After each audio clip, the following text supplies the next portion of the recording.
Hey guys, what's up? Welcome back to the channel. It's Cynicalex, and today I have a really interesting topic for you guys. It is the value of each legendary battle and a discussion of the wider idea of if you only could buy one of them, which one would you purchase? And there's a whole bunch of different questions that have to be answered as far as characters, as far as items, as far as uniforms go, and additional investment. So I wanted to dive into this because I think it's actually quite a complicated and kind of multifaceted answer, and also because I actually really love Legendary Battle. Even though I don't play it too often and I don't make a big fuss out of it, I do when it comes out, and I really enjoy all of the new stories and all of the new stages that Netmarble builds, and I think this is one of the best game modes for playing with specific characters and kind of feeling like the movies. Additionally, I did get this idea. It was inspired by someone in Twitch during a conversation we were having on a live stream, so shout out to whoever you are. But essentially, the beginning of the conversation, of course, has to start with the beginning of Legendary Battle. For all of you that don't know your history, your Marvel Future Fight history, the Ragnarok battle was the first one introduced, and it's by far the best one because it's, say it with me now, free to play. I know, right? Love that.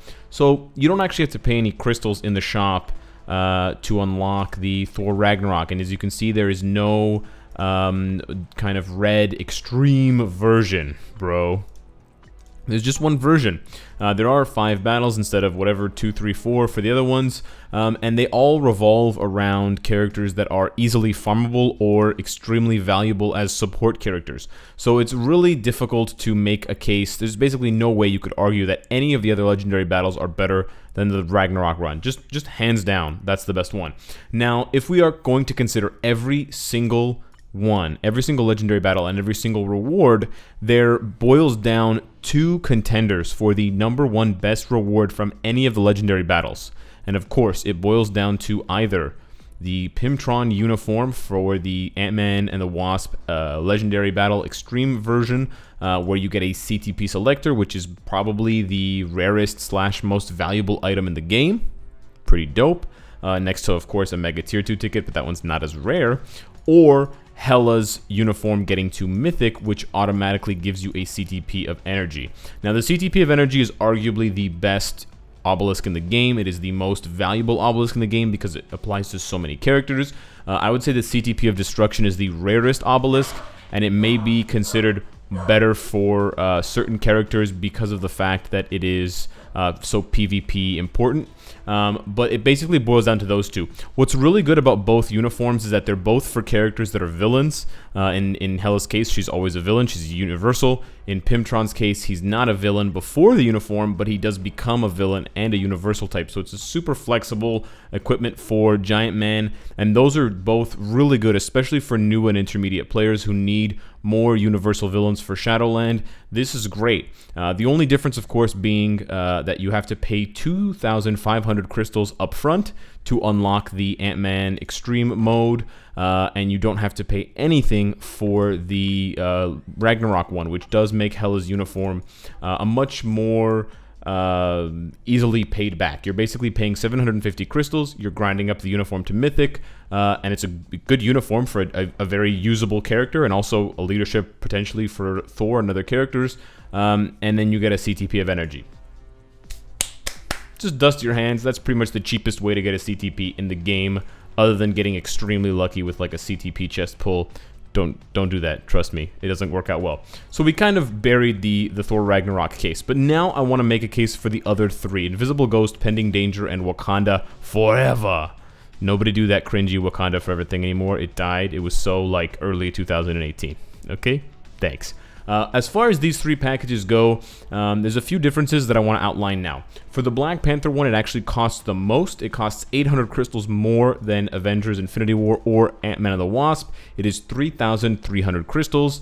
You do get 600 crystals back from the game mode. You can see here you get 250, 250, and then you get 200, 200, 200. Wow, my math is so bad. Anyways, you get 600 crystals back. I promise you that part's true. And so in total, you're spending 2,700 crystals for this extreme battle. Now, you do get Black Panther's uniform at Legendary, and that uniform is basically necessary to make Black Panther good at all, but that is kind of besides the point, because essentially what I wanted to gauge was what exactly are you opening up the opportunity to get by purchasing the pack in the first place, because people really don't look at the pack holistically. They just look, okay, well, I'm buying this 2,500 crystals, what do I get?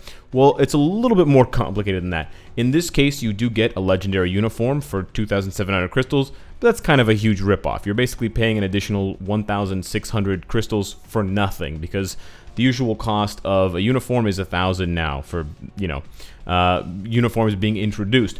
But in addition to that, you get the opportunity. You don't get it, but you get the opportunity to get a CTP of Refinement and a CTP of Energy. So those are two frequently used obelisks in the legendary battles.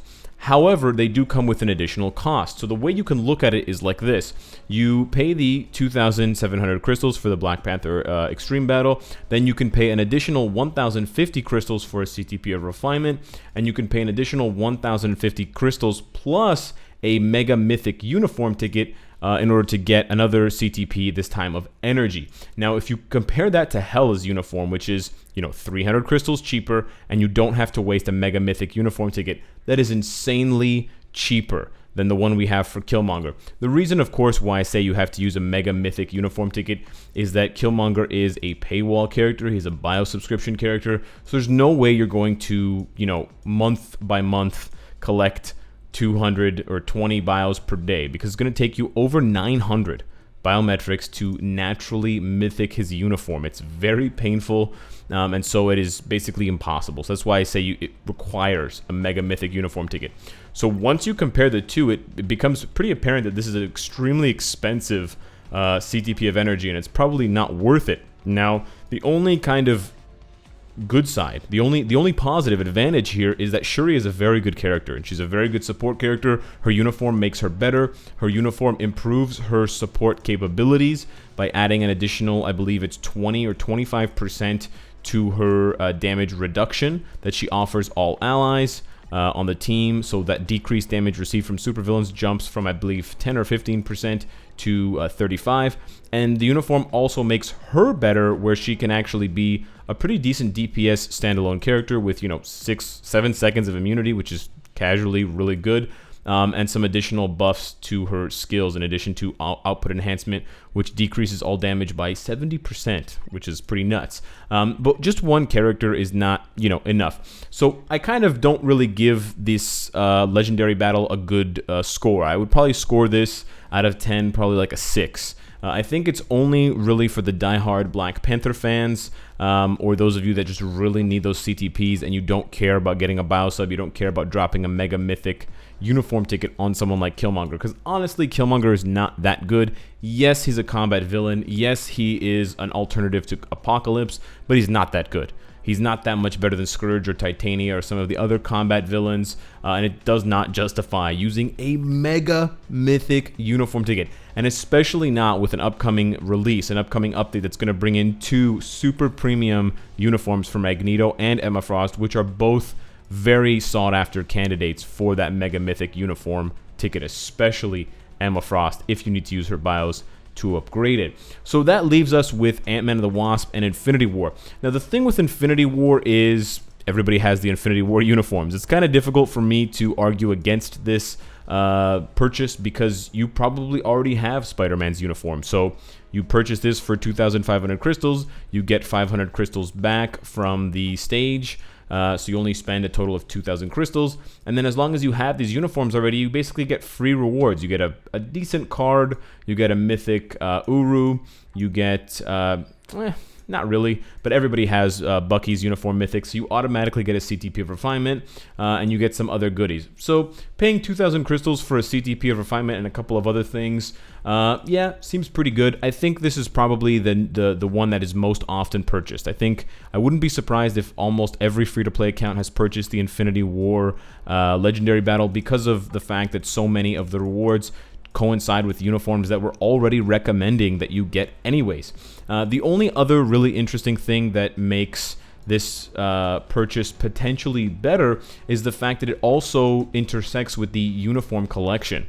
In this case, it intersects only for Thanos, Corvus, and Proxima, but it does. And so, of course, you're not getting those uniforms to Mythic for the Legendary battle. You're getting them to Rare and Heroic, but that is on the way to Mythic. And then you do get 200 crystals back when it should be 2,000, because this is a garbage reward, because Netmarble doesn't know how to fucking give proper rewards for your investment. But it's a reward nonetheless. Oh, and look, the free reward that everyone gets, a random Mythic Uru or Legendary Uru. Of course, this one was free. Yeah, I know. Finally, we come to the Ant-Man and the Wasp. This one is also 2,500 crystals like Infinity War, and you also get 500 crystals back from completing the game mode, and so it's a total of 2,000 invested. Now, this one is a little bit different. While it does include a bio-subscription / paywall character in Nadia, the rewards for getting Nadia are pretty trash. Just a bunch of gold. And the fact that Nadia doesn't have a uniform means that you don't have to worry about using a Mega Mythic ticket. But there is some goods and some bads, because you also have Ghost to talk about. We'll get to Ghost in a second. But on the other hand, not that many people are going to purchase Ant-Man's uniform, so we can skip that one. But this is arguably the best uniform out of the Ant-Man trio of uniforms, or quadro of uniforms. And yeah, a CTP selector, like I said, probably the best item in the game. So not too shabby, 750 crystal uniform. We've talked about it already, and it does make this pack more appealing, especially if you do need a CTP selector for a specific either energy or destruction. I probably wouldn't spend it on any other CTP, by the way. But then we come to the other kind of facet here, which is the paywall speed villain Ghost, who many of you have probably purchased and possibly mythiced for ABX. Unfortunately, the rewards are dog shit. They're completely trash, and I'm really not sure, and I'm kind of uncomfortable now that I revisit it with how bad these rewards are. No obelisk, nothing good. A frickin' Nornstone selector. Are you kidding me? This is a slap in the face. You get better rewards for sneezing in this game mode than you do for mythicking a paywall uniform. This is a far cry from an energy CTP that they gave us for Killmonger. So, you know, to give you kind of a summary of my own review of all of these legendary battles, having purchased them all as soon as they came out, having played them all, having got them all to 100%, I have to say that one kind of disturbing piece of information that I've realized is the rewards seem to be getting worse.